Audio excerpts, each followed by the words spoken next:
Hi, I'm Melanie from Parenting High Schoolers, and today I want to talk about having conversations with your teens. The best time to start having conversations with your teens was when they were children, small children.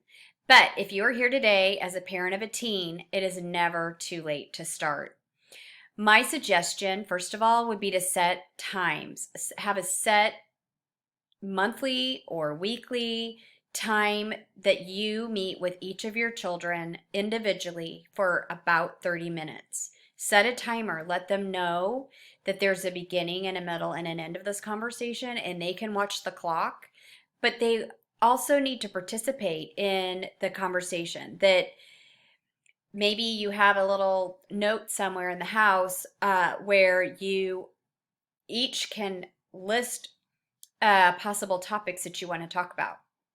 As they get older, obviously, this might be more career or college driven.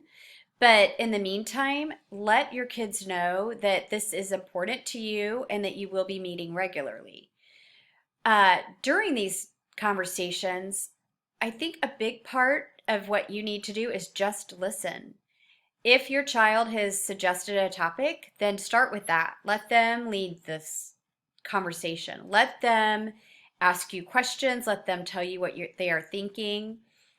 Don't interrogate them. You might have questions. Obviously, that's a natural part of conversation, and throw them out occasionally and ask them in a way that is not heavy handed, that is showing that you are really listening to what they have to say.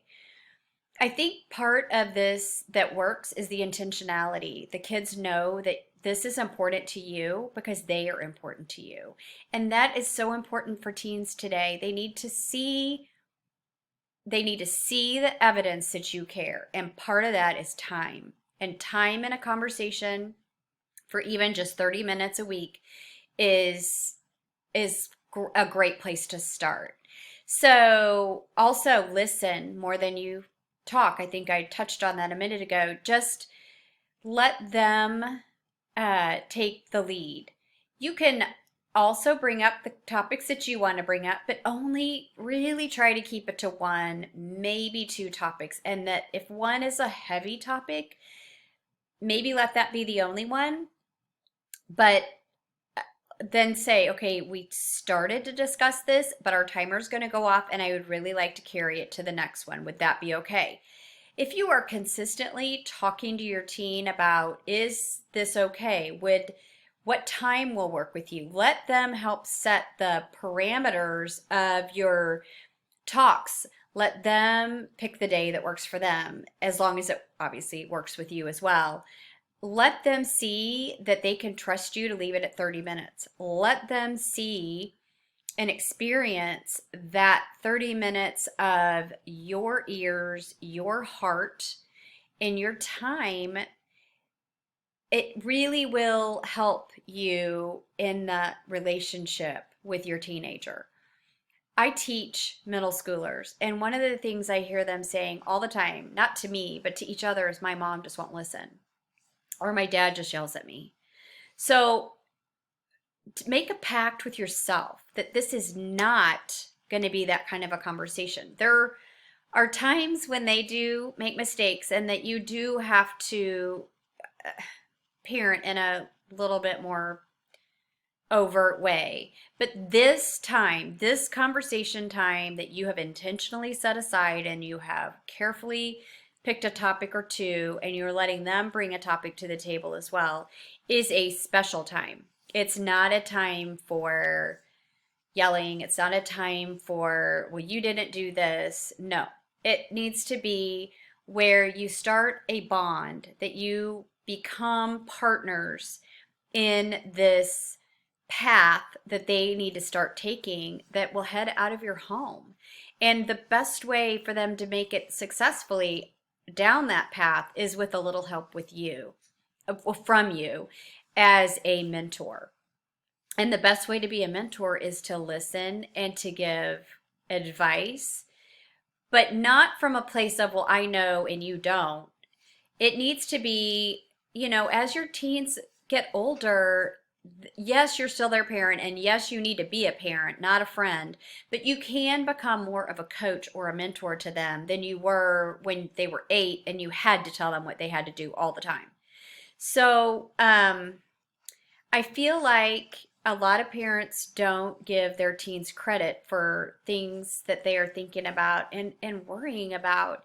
And in today's age of coronavirus and remote learning, um, there's an election going on right now. There's always going to be something, but extreme examples of isolation and things that are just really stressful are happening in their lives right now. So let them know that you are a safe place and that you do care and that you are listening.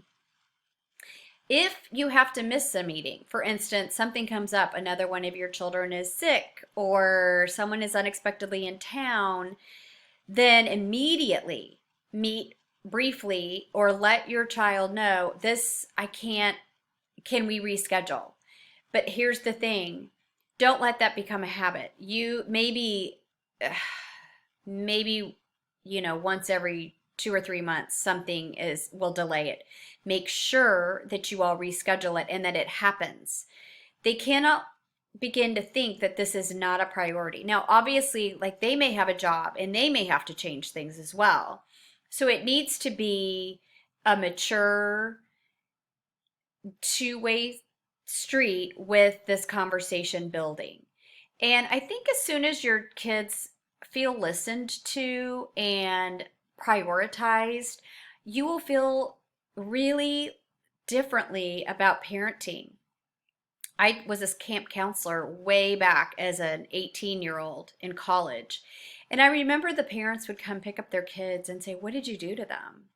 What they're acting like completely different people." And it was such a strange question in my 18-year-old life. I thought, well, I don't know, I just spent time with them. And I think that's what today's parents have. We get away from, we are so busy and we're busy being busy.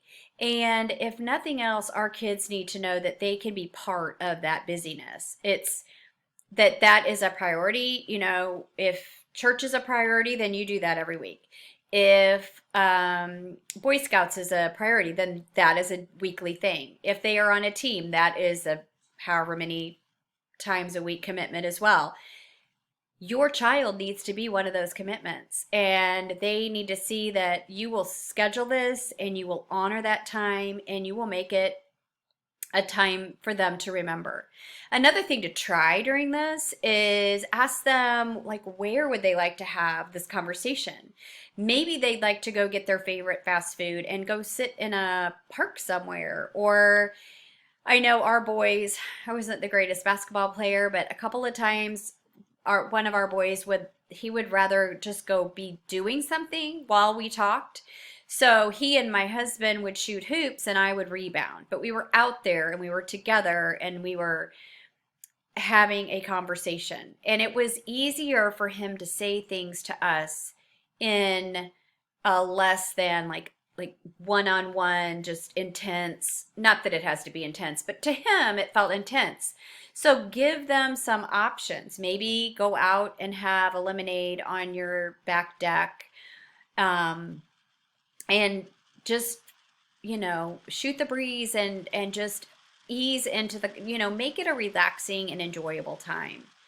Some kids will want to talk more, but be sure that you let the kids know at the end of the 30 minutes that, okay, we can keep talking, but this is now optional time.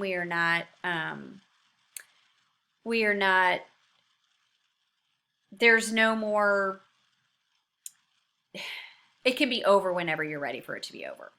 So anyway, those are some tips that I have for you as far as what you should do when you are parenting your teen and having conversations, which I feel is so important. So give me a thumbs up if you liked this today, and I hope to see you here again next week. Thanks.